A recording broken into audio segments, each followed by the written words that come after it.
Oh hey, my name is Joseph Scranton and I am here to teach you about foundry work.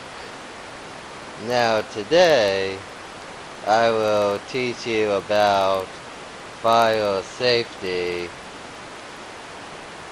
Now basically what we have here is a simple foundry or a simple furnace basically. We got a big rectangular box which was a army surplus container, and see, and I'm using the lid right here as like a seat for it so it doesn't get too hot basically on the medium, which is the chair right here. Now basically before today, which was yesterday, I didn't really know about the power of this torch, so I basically did it with just a match, and this is what happened to my hand once I did it. I'll show you in a minute, but basically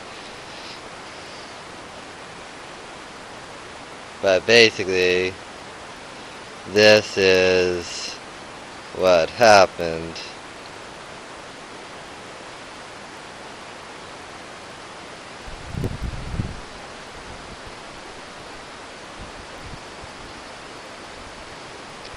But it's not too bad.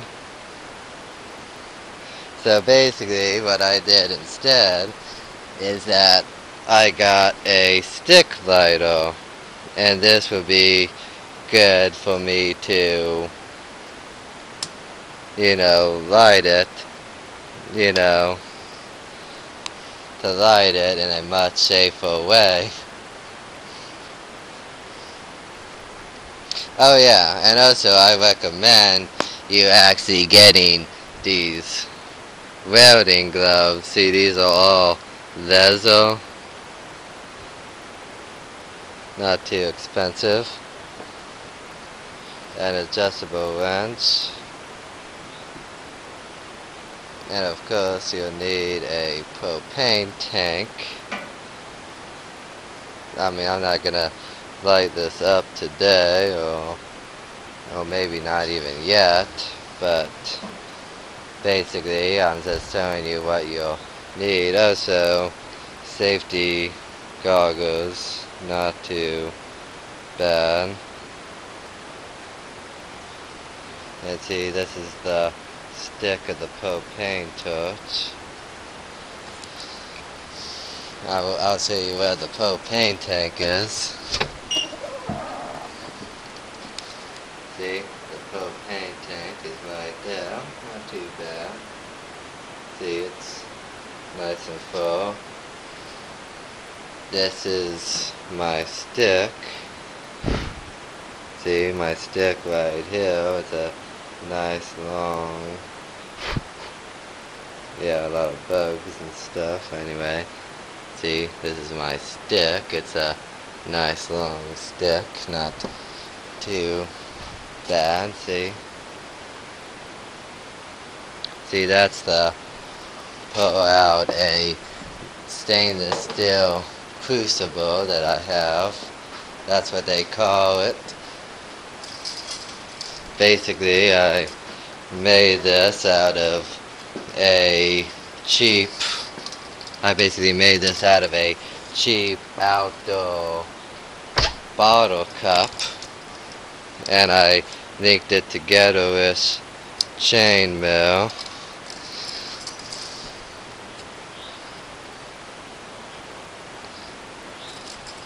Basically, this is what the purpose of the stick is, basically.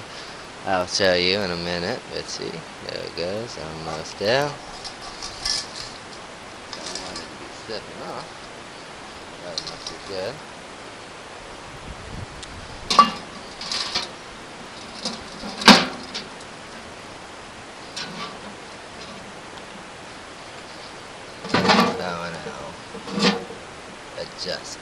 like so. Well, see, basically that's the purpose of it. And then basically when the, you know, the aluminum or whatever you put into it has melted, it has to be at a lower melting point than the stainless steel vessel, but basically you use it like so. And basically I have some pliers to pull the aluminum once I get it red hot, but that will be of a different story. But basically when the aluminum has melted, I'll use pliers to pull it.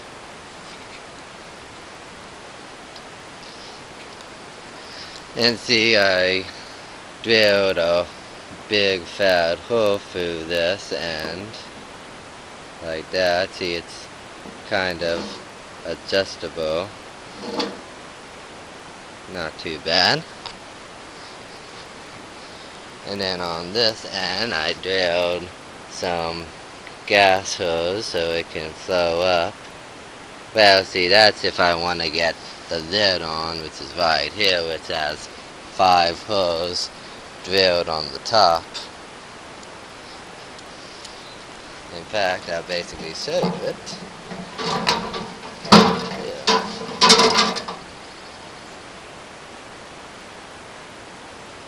Right there, see? Not too bad.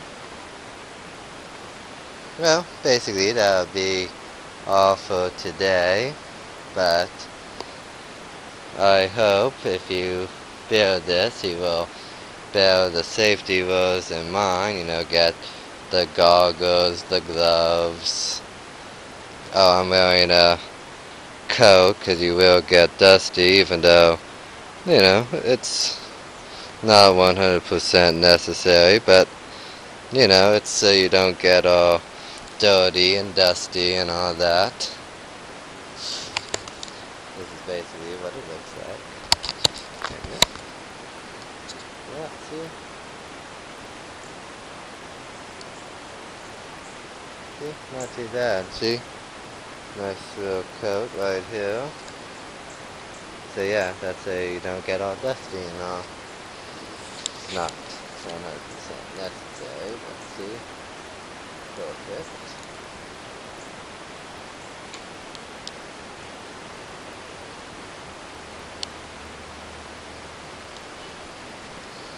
Oh, and also, like all, you know, like if you took a safety class, you know, don't have open toe shoes, you know.